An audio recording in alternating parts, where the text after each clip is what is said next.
951만 명에 달하는 2차 베이비붐 세대. 이들의 빠른 은퇴가 시작됐다. 민수 씨 제대로 일하는 거 맞아요? 지금 택배 다 찌그러졌잖아요. 제대로 안 해요? 이제 나이도 있으시니 그만 일하시는 게 좋을 것 같아요. 안녕하세요. 실제 사연을 다룬 시니어입니다. 영상을 시작하기 전 구독과 알림 설정, 그리고 좋아요 버튼을 눌러주시면 감사하겠습니다. 알림 설정은 구독을 누른 후 다시 그 자리에 종 모양으로 바뀌어 나타나는데 그때 종 모양을 클릭해주시면 알림창이 뜨게 됩니다. 그때 맨 위에 종 모양을 클릭해주시면 됩니다. 그러면 앞으로 저의 영상을 늘 찾아보실 수 있게 됩니다. 안녕하세요. 제 이야기를 누군가에게 털어놓는 게 이렇게 어려울 줄 몰랐습니다. 하지만 요즘 들어 밤이면 잠도 오지 않고 가슴이 답답해서 이렇게라도 제 마음을 풀어보고 싶습니다. 저는 올해 53살, 이름은 이민수입니다. 한 가정의 가장이죠. 20대 초반, 대학을 졸업하고 중견기업에 입사했습니다. 그때만 해도 제 미래는 탄탄대로처럼 보였습니다. 연봉도 괜찮았고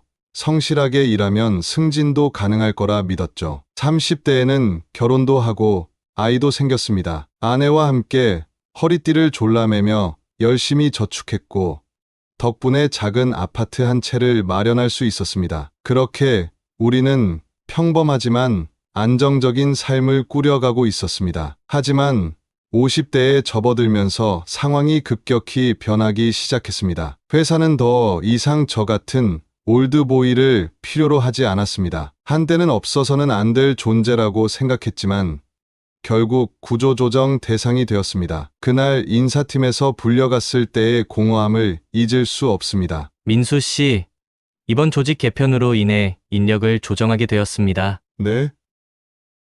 저는 몇 년째 성과도 꾸준했고 문제 없이 근무했는데요. 알고 있습니다. 하지만 지금은 회사가 더 젊은 인력을 필요로 하는 상황이라 그동안 고생 많으셨습니다. 그 말 한마디로 30년간 다닌 회사를 떠나야 했습니다. 아무리 노력해도 나이 앞에서는 무력할 수밖에 없었습니다. 퇴직금이 나왔지만 아이들 학비와 생활비를 감당하기엔 턱없이 부족했습니다. 처음에는 자신 있었습니다. 30년 동안 쌓아온 경험과 실력을 바탕으로 얼마든지 다른 일을 찾을 수 있을 거라 믿었죠. 하지만 현실은 냉혹했습니다. 이력서를 수십 군데 넣어도 연락조차 오지 않았습니다. 몇 군데 면접을 보러 갔지만 면접관들은 대놓고 말하더군요. 경험은 많으신데 연령대가 좀 높으시네요. 저희는 젊고 유연한 인재를 원합니다. 결국 생활비를 벌기 위해 택배 일을 시작했습니다. 하루 12시간 넘게 일하고도 한 달에 250만 원 정도 벌었습니다. 새벽부터 밤까지 무거운 짐을 나르고 계단을 오르내리며 몸이 남아나질 않았습니다. 그런데도 고객들은 대놓고 무시하는 경우가 많았습니다. 아저씨, 빨리 좀 가져다 주세요. 이거 찌그러졌는데 대체 어떻게 운반한 거예요?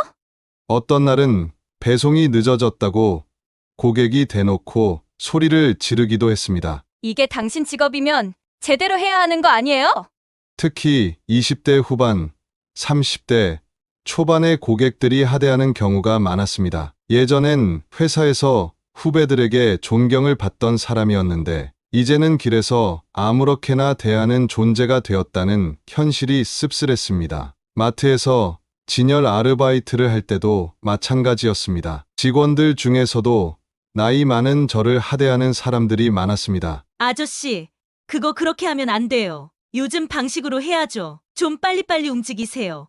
손 느려서 답답하네. 저보다 한참 어린 매니저가 고압적인 태도로 명령을 내릴 때는 정말 서러웠습니다. 점심시간에도 젊은 직원들은 335 모여 이야기를 나누지만 저는 혼자 구석에서 도시락을 먹었습니다. 내가 원래 이런 사람이었나 싶었습니다. 여름에는 물류센터에서 일용직도 해봤습니다. 땀을 뻘뻘 흘리며 하루 종일 짐을 나르는데 창고에는 에어컨조차 틀어주지 않았습니다. 온도가 35도를 넘나드는 창고 안에서 몇 시간씩 일하다가 현기증이 나서 쓰러질 뻔한 적도 있었습니다. 그런데도 관리자는 조금만 더 버텨보세요. 다들 하는 일인데요. 라며 대수롭지 않게 넘겼습니다. 생계를 위해 계속 버티고는 있지만 몸과 마음이 모두 지쳐갑니다. 이런 현실이 저만의 문제가 아니라는 걸 알게 되었습니다. 한국고용정보원의 통계에 따르면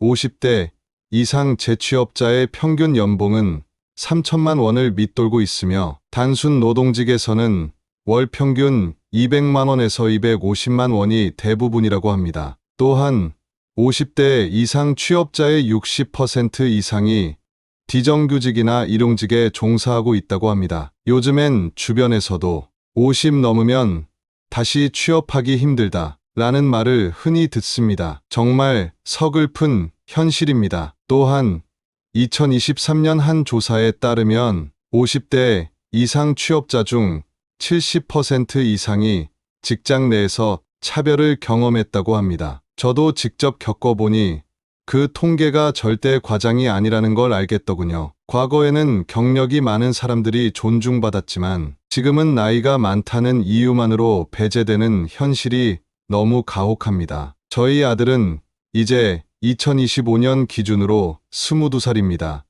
운전면허 자격증이 있는 친구들은 벌써 아빠가 차를 사주어 차를 끌고 다닌다고 저한테 말하더라고요. 그러면서 저희 아들은 그래도 차 없는 친구들이 더 많으니까 괜찮아 라며 말하였지만 얼굴에는 한없이 속상한 표정을 짓고 있었어요. 그리고 저희 아내는 원래 전업주부였지만 제가 퇴직을 한 후 청소일에 매진하였죠.